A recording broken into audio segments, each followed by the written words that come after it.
দিদি আজ কি বানাবি? আজ বানাবো খুব সহজেই বাড়িতে তৈরি নিমকি। চল তাহলে ঝটপট বানিয়ে দে। ঠিক আছে চল।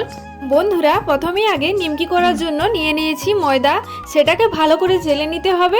ময়দা চালার পর কি দিবি? ময়দা চালার পর আর কি দেবো? কালো জিরে, তেল আর নুন দিয়ে ভালো করে মাখিয়ে নেব। আর ময়দাটা যখন এইভাবে দোলা পাকিয়ে যাবে তখন বুঝবে যে পারফেক্ট মাখানোটা হয়েছে। তখন দিয়ে দেব জল, তারপরে জল দিয়ে ভালো করে মেখে নিতে হবে। আর তারপরেই লেচি কেটে নেব।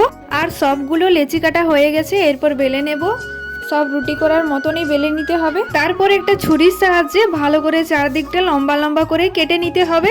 তারপরে গোল গোল করে পাকিয়ে নেব। বন্ধুরা, দেখতে কিন্তু খুবই সুন্দর হয়েছিল, খেতেও ভালো হয়েছিল।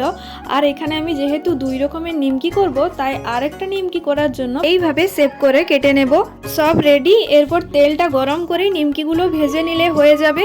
তো এখানে আমি গ্যাসের দমটা একদমই কমিয়ে রেখেছিলাম, তারপরে ভেজে নিয়েছি। তাহলে কি হয়, প্রচুর খাস্তা হয়। আর নিমকির কালারটা যখন লাল লাল হয়ে আসবে তখনই নামিয়ে নিতে হবে। এইভাবেই আমি সবগুলো ভেজে নিয়েছি।